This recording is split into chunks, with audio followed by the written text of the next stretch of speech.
The message arrived at 3 in the morning Earth time, and it carried the golden seal of the Galactic Council Ambassador Kai Okonkwo. Read it twice in the dim light of his apartment in Lagos. His coffee growing cold on the table beside him, he was being summoned to speak before the full assembly of the Galactic Council. All 347 member species gathered in one place for the first time in 60 years. Humanity had been a probationary member of the galactic community for only 11 years. Granted a single seat with no voting power, barely acknowledged in the grand halls of Nexus Prime, they had never been permitted to address the full council before. Now they were being commanded to appear. Kai knew why. Of course, everyone knew why 3 months ago. A human carrier group had encountered a Vrethkai raiding fleet in the Proxima system. The Vrethkai had been terrorizing that region of space for over 800 years, attacking colony ships, enslaving populations, and burning worlds that refused to pay tribute. The Council had always called it a regional dispute and refused to intervene, but the Vrethkai made a mistake that day in Proxima. They attacked while human warships were present. The battle lasted 4 hours. When it ended, the entire Vrethkai fleet had been reduced to floating wreckage, and 30,000 civilians from 3 different species had reached safety on the colony world below. The galaxy had watched the battle footage in stunned silence. Now the ancient powers wanted answers. Kai set down the message and walked to his window, looking out at the lights of Lagos stretching toward the horizon. He was 63 years old, and his body carried the marks of a lifetime spent in service. Burn scars covered the left side of his face, a gift from the Battle of Titan when he was 34. His left knee ached when it rained. Rebuilt twice with synthetic cartilage, his hands, once steady enough to perform field surgery under fire, now trembled slightly when he was tired. He had retired from the Marine Corps 5 years ago with the rank of general, expecting to spend his remaining years teaching at the academy and writing his memoirs. Instead, here he was, being pulled back into a battle he never expected to fight. His communicator buzzed with an incoming call from Geneva. From the offices of Earth's diplomatic corps, he answered it and found himself looking at the exhausted face of Director Chun, head of the Interstellar Relations Division. "You received the summons," she said without greeting. "I did. The Council wants to censure humanity for the Proxima incident," Director Chun explained, her voice tight with frustration. "They are calling it excessive militarization and violation of the Accords of Gentle Resolution." Kai almost laughed at that. The Accords of Gentle Resolution were a set of guidelines created by the ancient powers thousands of years ago, designed to ensure that conflicts were resolved through endless negotiation and carefully managed compromise. In practice, they meant that aggressors could do whatever they wanted as long as they agreed to attend meetings about it afterward. "Who are they sending to represent us?" Kai asked. Director Chun hesitated. "That is why I'm calling," she admitted. "Our professional ambassadors have all declined the assignment." "Declined?" "They believe it is a trap," she said. "The Council does not want a defense general. They want a public humiliation. They want to put humanity in its place in front of the entire galaxy." Kai understood immediately. If Earth sent a polished diplomat who tried to play by Council rules, they would be torn apart by beings who had been practicing political manipulation for millennia. The ancient empires would use every trick, every procedural trap, every rhetorical weapon in their vast arsenals. Earth's representative would leave the rotunda looking like a fool, and humanity would be diminished in the eyes of every watching species. "So you want someone expendable," Kai said flatly. "We want someone who cannot be intimidated," Director Chung corrected. "Someone who has faced worse than disapproving aliens and survived. Someone who does not care about diplomatic careers or political consequences." She paused. "We want you." General Okanko Kai was silent for a long moment. He thought about the young soldiers he had commanded over the years, the ones who had trusted him with their lives. He thought about the ones who had not come home. He thought about what they had fought for, what they had died for. When do I leave? He asked 3 days later.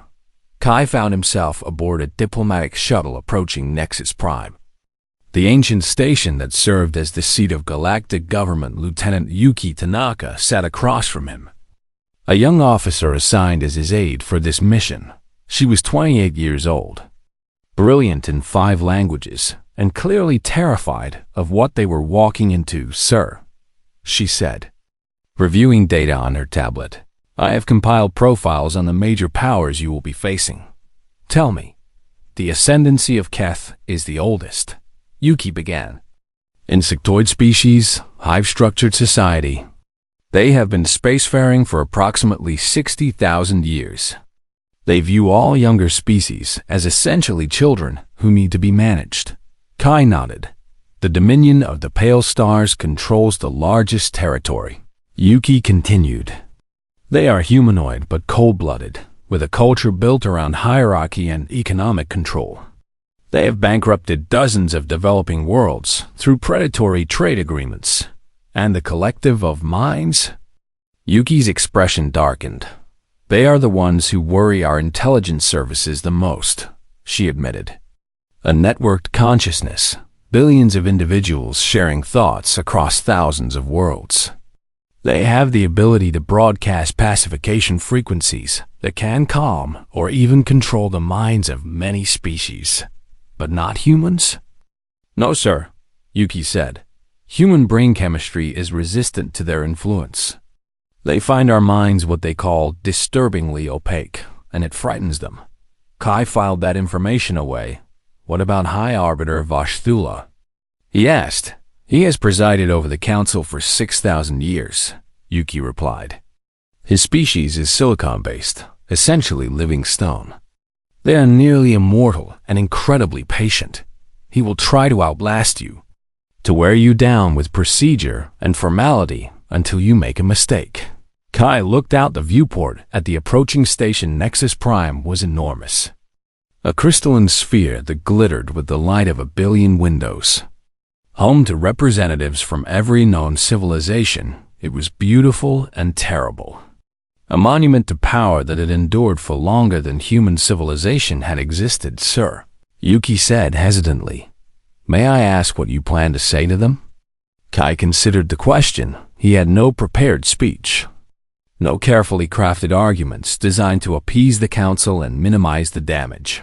He had only his own experience, his own understanding of what humanity was and what it could become. "The truth," he said simply. "They will not like it, Lieutenant, but they will remember it." The shuttle began its final approach, and Kai Okonko straightened in his vise seat. He had faced death many times in his life. He had made impossible choices, and lived with the consequences he had held dying. Soldiers and promised them that their sacrifice meant something. Now, he would face something perhaps more dangerous than any battlefield. He would face beings who had ruled the galaxy for 40,000 years and tell them that their time of unchallenged dominance was ending. The shuttle bay doors opened, the 4 of them like a mouth ready to swallow them whole. Kai stepped forward into the light.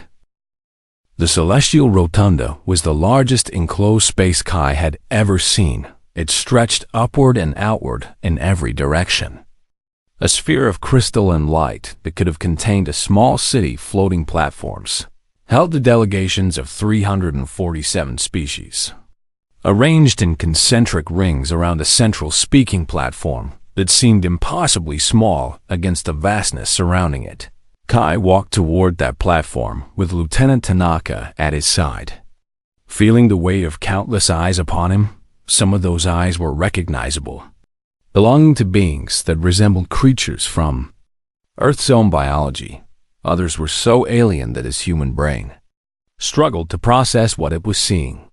Bioluminescent clouds that were actually the distributed bodies of the collective of minds, crystalline structures. That shifted and reformed as the silicon-based delegates communicated in frequencies beyond human, hearing massive insectoid forms of the Keth, their compound eyes reflecting light like scattered jewels everywhere. The cold regard of ancient powers who viewed humanity as little more than an infestation that had somehow learned to build starships. The central platform was a circle of white stone perhaps 20 meters across, positioned so that every delegation could look down upon whoever stood there. It was designed to make the speaker feel small. Surrounded, Judge Kai had seen similar tactics used by corporate executives and military tribunals on Earth. He was not impressed. He took his position at the center of the platform and waited. High Arbiter Vostula rose from his seat on the highest platform, his body grinding like stone against stone as he moved. He was roughly humanoid in shape, but composed entirely of gray and black minerals, with eyes that glowed like distant stars when he spoke. His voice resonated through the chamber with the weight of mountains. This assembly is called to order, Vostula announced. We gather to address the matter of the human species and their violations of galactic law. A murmur rippled through the delegations, clicking and humming and buzzing in 1,000 different languages. Translation implants in Kai's ear converted everything to English, creating a strange overlapping chorus of voices. The charges against the human government of Earth are as follows, Vostula continued, producing a document that glowed with soft light. First, disproportionate military response in violation of the Accords of Gentle Resolution. Second, unauthorized deployment of weapons of mass destruction in a populated system. Third, psychological warfare through the use of what humans call terror tactics. Fourth, maintaining military assets that exceed their population quotient by a factor of 12. Each charge landed like a hammer blow in the silent chamber. Kai remained motionless, his face betraying nothing. Representatives from affected parties will now present testimony. Vostula declared the first to speak was a Vreth Kai delegate, a serpentine being with scales that shimmered between green and black. His species had been the raiders, the slavers, the burners of worlds. But as he slithered to a speaking platform, his body language was that of a victim. My people have suffered a great tragedy, the Vreth Kai said. His voice translated as something between a hiss and a sob. Our fleet was conducting routine operations in the Proxima region when human warships attacked without warning. Kai's jaw tightened, but he said nothing. They gave us no opportunity to negotiate, the Vreth Kai continued.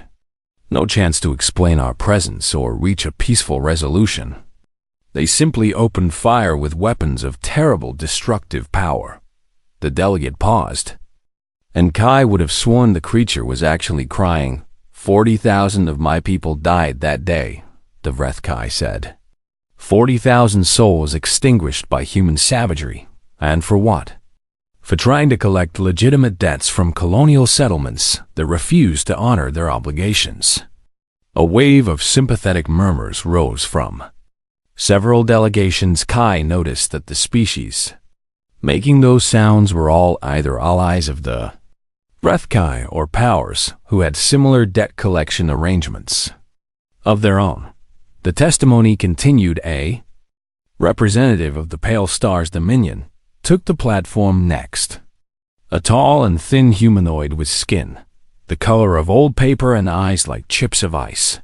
The Dominion has conducted extensive analysis of human military development, the delegate announced. Our projections show that if current trends continue, the human species will possess the largest war fleet in the galaxy within 300 years. Holographic charts appeared in the air around him, showing curves and projections that painted humanity as an exponentially growing threat. They breed faster than any other known spacefaring species, the delegate continued. They mature quickly and maintain combat effectiveness for decades. They are resistant to most forms of mental influence and biological weapons that could otherwise provide a deterrent against aggression. The delegate's voice dropped to something that sounded almost like fear. If the Council does not act now to contain human expansion, we may find ourselves facing a power that cannot be stopped. More murmurs. These ones darker and more worried. Kai watched it all with the patience of a stone. A collective of minds delegate drifted forward next. A cloud of glowing particles that somehow conveyed the impression of many voices speaking as one. We have attempted to commune with human consciousness, the collective said, its voice echoing strangely through the translation implant. Their minds are chaotic, fragmented, driven by contradictory impulses that would destroy any properly harmonized species. The cloud pulsed with agitation. When we broadcast pacification frequencies during the Proxima incident, attempting to calm the situation and prevent violence, the human vessels did not respond. Their crews remained aggressive, determined, impossible to reach. The collective paused. They are opaque to us in a way no other species has ever been. We cannot predict their actions. We cannot guide their decisions. We cannot ensure they will behave in ways that preserve galactic stability. The implication was clear. Humanity was dangerous because it could not be controlled more. Delegates spoke as the hours passed. A species that had lost trade advantages when humanity began offering better terms. A government that had seen its citizens emigrating to human colony worlds, where life was better. A military power that had long maintained dominance in its region and now faced competition from human patrol ships. Each one painted humanity as a threat, a disruptor, a force of chaos in a carefully ordered galaxy. And through it all, Kai simply stood and listened. Lieutenant Tanaka watched from a small observer platform nearby, her hands clenched with frustration at the parade of lies and half-truths. But she had been ordered to remain silent unless directly addressed, and she followed that order even as it nearly killed her. Finally, after nearly 6 hours of testimony, High Arbiter Vasthula turned his glowing eyes toward the central platform. The human representative may now offer a defense against these charges, he announced, his stone voice carrying a note of something that might have been anticipation. The chamber fell silent, every eye, every sensor, every form of attention in that vast space focused on the scarred human standing alone in the center of the rotunda. This was the moment they had been waiting for. This was when they expected to see humanity humbled. Stammering through inadequate excuses, trying desperately to placate powers that could not hope to match in age or experience or political sophistication. Kai looked up at the High Arbiter, then slowly turned to survey the entire chamber. His gaze passed over the Vreth Kai delegate, still wearing his mask of grief, over the cold calculations of the pale star's dominion over the swirling anxiety of the collective, over hundreds of other species who had sat in judgment of humanity without ever bothering to understand what they were judging. When he spoke, his voice was quiet, but it carried to every corner of that massive space. No defense, he said. Confusion rippled through the delegations. I will not defend humanity against these charges. Kai continued. Instead, I would like to tell you a story. He clasped his hands behind his back, the stance of a soldier at rest, and began to speak. The ancient empires leaned forward to listen, expecting weakness. They had no idea what was coming. Kai let the silence stretch for a long moment before he began. 60,000 years ago, when the ascendancy of Keth was building its first starships, my ancestors were living in caves, he said, his voice steady and clear. They had no tools except sharpened rocks and wooden sticks.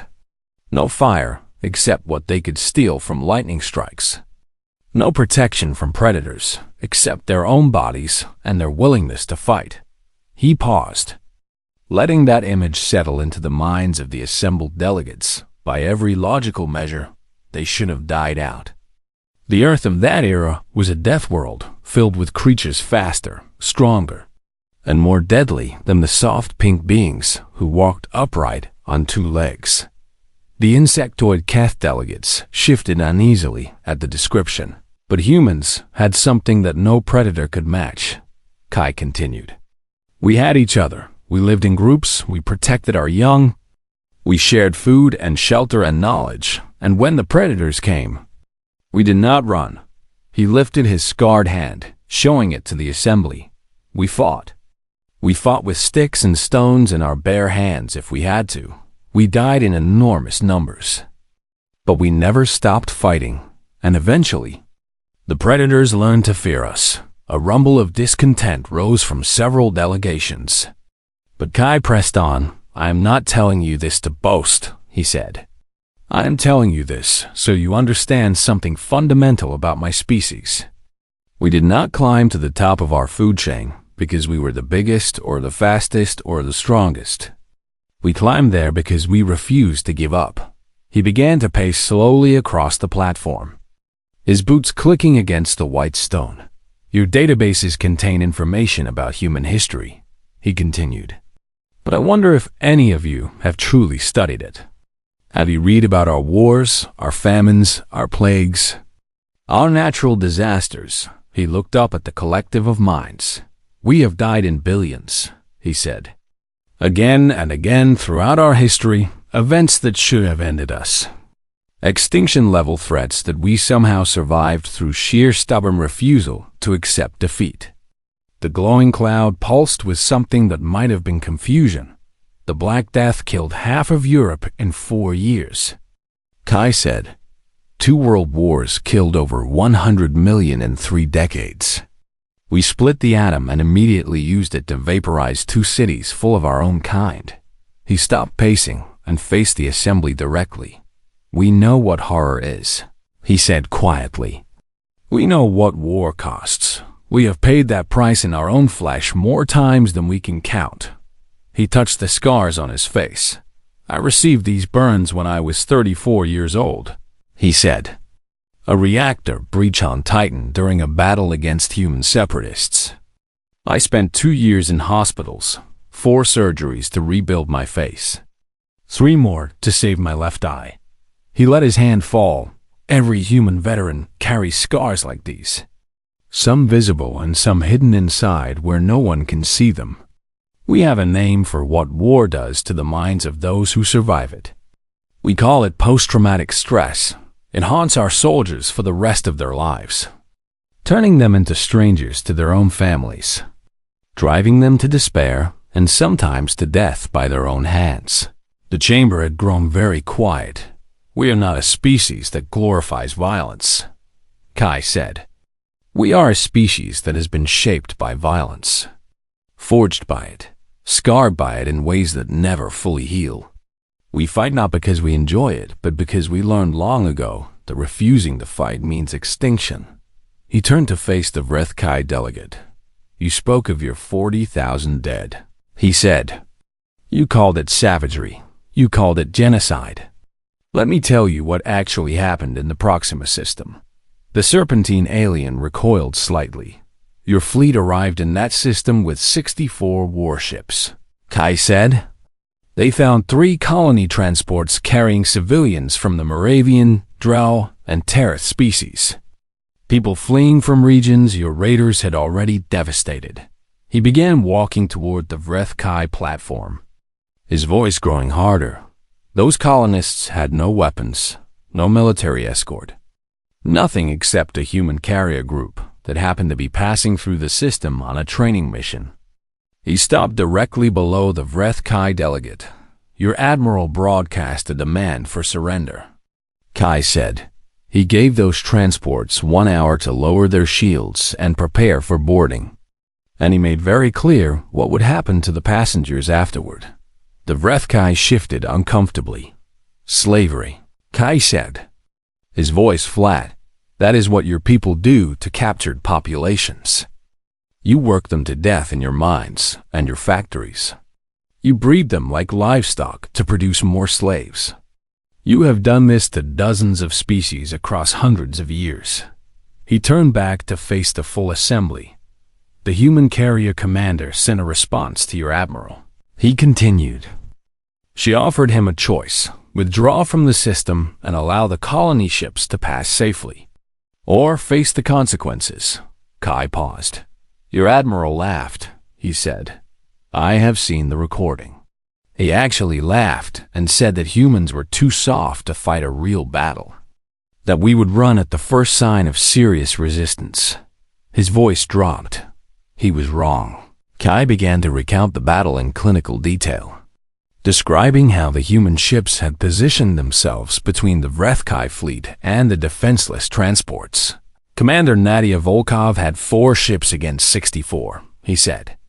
She knew she could not win a conventional engagement, so she did something your admiral never expected. He described how the human vessels had charged directly into the Vrethkai formation, closing to point-blank range where their heavier weapons could do maximum damage. Your ships were designed for raiding, Kai explained.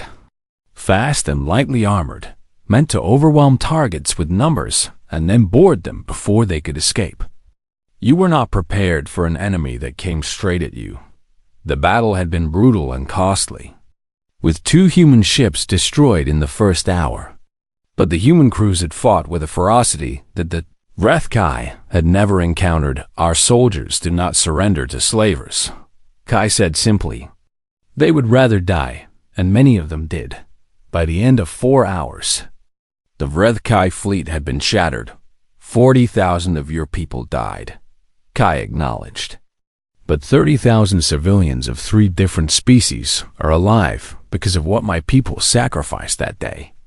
He looked up at High Arbiter Vasthula. You ask why humanity maintains military forces that exceed our population quotient by a factor of 12, he said. This is why.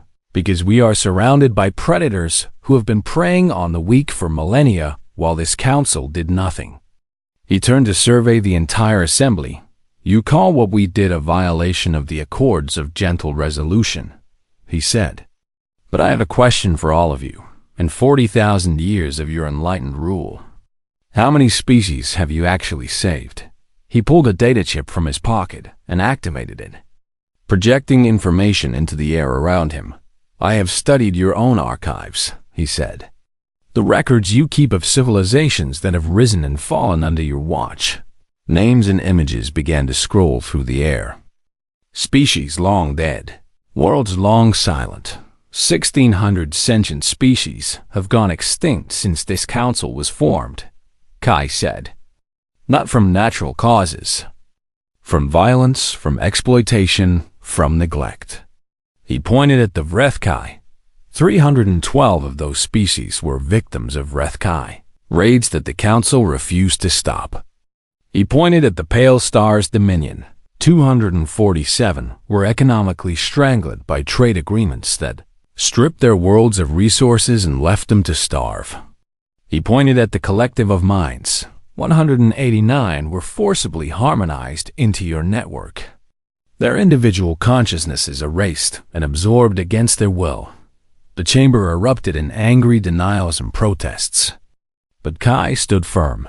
You call us violent, he said, his voice cutting through the noise.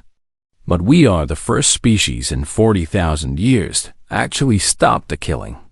Not negotiate with killers, not appease them with treaties they never intended to honor. Stop them. He let the silence that followed stretch out. That is why you are really afraid of us, he said quietly. Not because we are dangerous, but because we proved that the old ways do not have to continue forever. The celestial rotunda had become a storm of voices. Delegates shouted accusations in 100 languages, their words overlapping into a wall of noise that made the translation. Implants buzz and crackle with confusion. The Keth representatives clicked their mandibles in rapid patterns that conveyed extreme agitation, demanding that Kai be arrested immediately for disrespecting the council. The Pale Star's Dominion delegate had risen from his seat, his pale face flushed with something that looked like genuine fury. Even the Collective of Minds had begun to swirl in agitated patterns. their distributed consciousness struggling to process what they had just heard. High Arbiter Vashthula raised one massive stone arm, and his voice boomed through the chamber like an avalanche. "Order," he commanded. "This assembly will come to order." The noise slowly died down. Though angry murmurs continued to ripple through the delegations, the ancient arbiter turned his glowing eyes toward Kai, and for the first time, there was something other than bored superiority in his gaze. "The human representative will explain his accusations," Vashthula said, "or he will be held in contempt of this assembly." Kai inclined his head slightly, acknowledging the threat without showing any fear. "I need explain nothing," he said calmly. "Everything I have said is documented in your own archives. Any delegate who doubts my words is welcome to verify them." He looked around at the gathered representatives. "But verification is not what concerns you," he continued. "What concerns you is that I have said these things out loud, in front of every species in this chamber." He began to walk slowly around the platform, making eye contact with delegation after delegation. "You have built your power on the assumption that the younger species are too ignorant to understand how this galaxy really works," he said. "You have relied on their gratitude for being allowed to exist at all, their fear of what would happen if they challenged the established order." He stopped and faced a section of the chamber where the smaller delegations were seated, species who had been granted barely more recognition than humanity. "But they are watching now," Kai said. "They are listening. They are seeing the ancient powers respond to simple questions with anger instead of answers." He turned back to the central platforms where the great power sat. "Let me tell you what I think is really happening here," he said. "You did not bring me before this council to punish humanity for the Proxima incident. You brought me here to make an example of us." He clasped his hands behind his back. "You wanted to humiliate Earth in front of the entire galaxy." He continued, "You wanted to demonstrate that any species that challenged your authority would be crushed, that the old order would continue forever." His voice hardened. "But you made a mistake. You assumed that humans would respond to this tribunal the way other species have. We were supposed to grovel, to apologize, to beg for forgiveness, and promise to behave ourselves in the future." He almost smiled. "You do not understand us at all." The Keth delegation leader rose on multiple legs, its voice a harsh clicking translated as cold fury. "The human speaks as though his species has some special quality that makes it superior to the rest of us." It said, "This is the arrogance we have warned about. This is why humanity must be contained before it spreads further." Kai turned to face the ancient insectoid. "You mistake honesty for arrogance," he replied. "I am not claiming that humans are better than other species. I am claiming that we are different from the powers that currently rule this galaxy." He took a step toward the Keth platform. "Your ascendancy has endured for 60,000 years," he said. "That is an achievement worthy of respect. But tell me something. In all that time, how many times have your soldiers chosen to die rather than retreat from a hopeless battle?" The Keth leader was silent. "Humans do that regularly," Kai said. "Not because we are braver than you, but because our instincts work differently. When a human sees innocent people in danger, something activates in our minds that makes running away feel worse than dying." He turned to the Pale Star's Dominion. "Your species has built an economic empire that spans thousands of worlds," he acknowledged. "Very impressive, but when one of your colonies faces disaster, what happens? You calculate whether it is cost-effective to save them, and if the numbers do not work out, you let them die." The Dominion delegates started to protest, but Kai cut him off. "Humans do not calculate like that," he said. "When disaster strikes one of our colonies, ships from every human world volunteer to help, not because anyone orders them to, not because there is profit in it, because the thought of doing nothing is unbearable to us." He faced the collective of minds. "You share consciousness across billions of individuals," he said. You have achieved a unity that other species can barely imagine. But your unity comes at a price. Individual minds that resist harmonization are suppressed or destroyed. Dissent is treated as a disease to be cured. The collective. Pulsed with something that might have been offense, humans could never submit to that. Kai said, "Our minds are too independent, too stubborn, too attached to our individual identities. You find us opaque because our thoughts are truly our own, and we would rather die than have them taken from us." He returned to the center of the platform and faced High Arbiter Vashthula directly. "You asked for an explanation," he said. "Here it is. Humanity is dangerous because we cannot be controlled. We cannot be intimidated. We cannot be convinced that accepting injustice is the price of survival. He let that sink in. When we see something wrong, we try to fix it. When we see someone suffering, we try to help. When we see a bully hurting innocent people, we stand in front of the innocent and we fight." His voice dropped to something quieter, but somehow more intense. "That is what happened at Proxima," he said. "Our ships were not there to start a war. They were there because Commander Volkov could not stand by and watch 30,000 people be dragged into slavery. She knew her squadron was outnumbered. She knew many of her people would die, but she also knew that if she ran away, she would have to live with that choice forever." He touched the scars on his face again. "This is what I want you to understand about humans," he said. "We are not immune to fear. We are not incapable of suffering. We break under the weight of what we experience in battle. And many of us never fully recover." He lowered his hand. "But we do it anyway, because for us, the alternative is worse. The alternative is becoming the kind of species that looks away when evil happens, the kind that lets the innocent suffer, because helping them would be inconvenient or dangerous." He looked around at the ancient powers. "You have survived for tens of thousands of years by mastering the art of looking away," he said. "You have maintained your stability by sacrificing the weak to appease the strong. You have built an order based on calculated indifference to suffering. It does not affect you directly." His voice grew harder. "But the younger species have been watching you. They have been learning, and now they have seen something different. They have seen what happens when someone refuses to look away." He pointed at the Vrethkai delegate. "Your raids will not stop because this council passes another resolution," he said. "They will stop because your victims now know that resistance is possible." He pointed at the Pale Star's Dominion. "Your economic strangleholds will not last forever," he said, "because the species you have trapped in debt are starting to ask why they should accept terms that were designed to keep them poor." He pointed at the collective. "Your harmonization campaigns will face new obstacles," he said, "because individuals who once thought resistance was hopeless are starting to believe they might actually have a choice." Kai turned to face the full assembly one final time.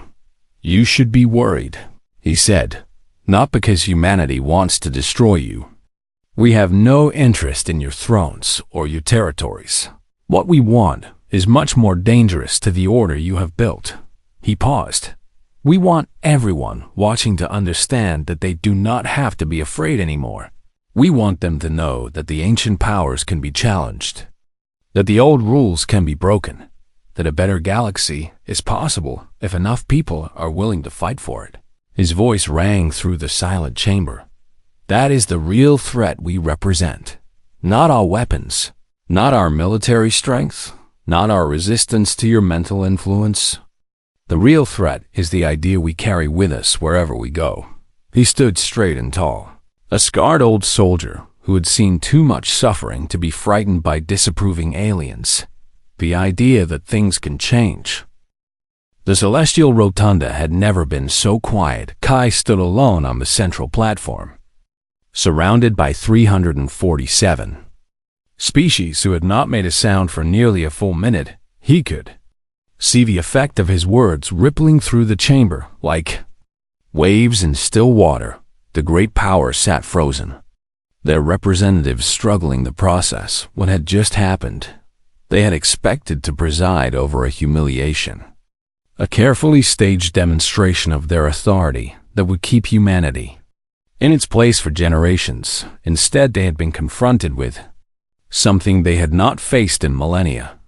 Defiance without apology, truth without fear. High Arbiter Vashtula finally broke the silence, his stone voice grinding with something that might have been confusion or might have been the first stirrings of doubt. The human representative has made extraordinary claims, he said slowly. This assembly will require time to verify his statements and determine an appropriate response. Kai nodded as though he had expected exactly this. Of course, he said, but before you adjourn, I should inform you of some developments that have occurred while we have been speaking. The chamber stirred with uncertainty. Kai pulled out a datapad and activated it, projecting a series of documents into the air around him. Approximately 6 hours ago, Earth's diplomatic corps began reaching out to certain member species of this council, he said. Species who have long been dissatisfied with their treatment under the current order. The projection showed official seals and signatures, treaty documents bearing the marks of multiple governments. As of 30 minutes ago, the following species have signed mutual defense agreements with Earth, Kai announced. The Moravian Confederation, whose colonies have suffered 3 major Vrethkai raids in the past decade. The Drell Assembly, whose economic development has been suppressed by Pale Star's trade policies for over a century. The survivors of the Yith extinction, whose homeworld was destroyed by Council inaction during a preventable asteroid impact. He continued reading names: the Tereth Republic, the Kovani Union, the Free Systems of Aldebaran, the Reformed Theocracy of Vega.